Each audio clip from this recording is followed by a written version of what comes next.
up, everybody? All right, I'm about to go to work, but I wanted to do a video. I don't talk about this a lot, but it comes up every now and then in some of my classes, and I think that this is something important and something, you know, that I can mention that hopefully will help you guys out as far as what you think you're able to do and kind of breaking through the barriers. And really right now, our band was supposed to go to Europe in May, but we have an album coming out in June. I have another album with another project coming out in the fall that we need to finish up. It's going to put all those releases off, and then also like the funding for it's just gonna be really, really tough to make it happen. So I decided not to go. But it made me think of the steps that I took to get to where I am now, booking tours all around the US and in Central America and in Europe. And basically what it was is I kind of went through a little rough area, I guess, you know, in life. And I had said, you know, that's it. I want to go on tour in Europe by myself. I want to do a solo tour, which was so far beyond what I thought I was capable of doing or what I thought was able to happen. So I said, no, I'm going to do it here to here. I bought a flight. We're going. You know, I put a bunch of stuff out on the internet, and then a band, Cressy Jaw, you know, kind of said, well, we can do a couple dates. We ended up doing, I think, 9 shows together, you know, and I had booked a few in Prague and some like up in Norway, and made it happen. And the reason that was so significant is because now that barrier was broken of, oh, I can fucking do this. The reason that that was so important is I actually ended up going back 3 months later. This was like a year process of me. Can I do it? Can I do it? Should I do it? Plugging into different, you know, avenues of figuring this out. Finally, I did it. So immediately 3 months later, I go right back out and do the same tour because I was like, oh, this is possible. So that barrier is now broken. Now, the more and more, so it's kind of like these big chunks, you know, that oh, I can handle this much. Let's make it a little bit bigger. So then at one point I moved out to LA. I was sleeping on a buddy's floor, kind of teaching, doing consulting, you know, not making a lot of money. I was the elementary school teacher. I was working. I was getting home around midnight, and then for work for a while I had to get up at about 5 a.m.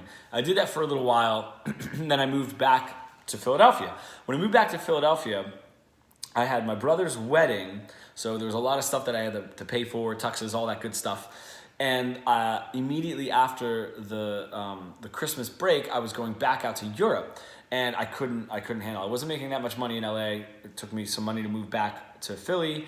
And I called my friend Guy, who I was doing a bunch of dates with in the Netherlands and in Germany. I said, dude, I can't make it. That's it. Like, I got no money. I only had my flight there. I didn't have my flight returned, and I had no money.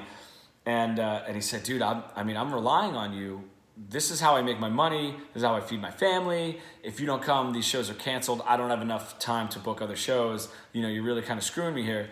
So, you know, I said, yeah, you're right. Like, what am I doing? Why would I back out of that? And this was a lot to handle in that small amount of time, working that much and then immediately going on a tour with no money. So I just decided I would do it. So I upped a few hours at work and sold a bunch of my guitar stuff, bought my return flight. We did it. Not only did we make it happen, it was such a great tour. It was so much fun all around and so beneficial. So that was like the next step. That was another barrier that I broke out of. So then what I said was, I don't want to go back to Europe by myself. I want to take the band with me. Finally doing, like, you know, full band shows. So that is incredibly difficult because when I'm out there, I'm playing on the street, you know, for some extra food money. You know, I slept in train stations and in bus stations a bunch, you know, on people's couches, whatever it was. Now I had to rent a car. I had to figure out how to fly them out because they're not original members of the band. So I can't just assume they're just going to follow me and pay all this money for a flight, all that stuff. So, you know, I got to figure out where we're eating, where we're sleeping, the whole deal. Anyway, finally put it together. It was so scary. There were nights that I was up and I was like, I don't know if I can do this. I'm working 80 hours a week to try to save up for this while putting all this time in. You know, and then not only that, the three of us we're taking the train up to the airport in Newark. We're flying out of Newark, and we're so excited. We're all pumped, and we get to the airport, and my passport wasn't expired, but it was expiring in 90 days, less than 90 days, which meant I can't get into the European Union. I didn't know that, so I don't have a way to get there. Now this is thousands and thousands of dollars that we would lose. So the two guys are just like, well, we'll figure it out. We'll leave, whatever. I said, no, you guys go to Amsterdam. I'm going to get an expedited passport. I'm going to figure this out. They fly to Amsterdam. They get a hotel room. I go from the Newark airport down to Philadelphia, get my birth certificate, my social security card, take a train around 11 at night to Manhattan. I sleep outside of the passport expediting office because I need to be one of the first people there to get a passport, same day passport, which is not the easiest thing to do. So I sleep outside in the drizzling rain, typical sob story. And I end up getting my expedited passport. I then take a train. Now I'm lugging all my music equipment too. Take a train back to Newark Airport, get a flight for that night, fly, pick up the guys, get the rental car, pick up the guys in Amsterdam. We drive to Nuremberg. Of course, I'm the only idiot that gets a speeding ticket on the Autobahn, which, yes, they do have speed limits. If you're passing through cities, they have speed limits. I didn't know that. I was driving very fast. And finally got to the show, and the whole tour was so awesome, we immediately wanted to go back. So that's even more. Now I know that I can just book a tour with the full band and that I can make it happen. And then, I wanted to go to South America or Central America. So I just got a hold of a few people, stayed up a couple nights, probably, pulled a few overnighters and made that happen.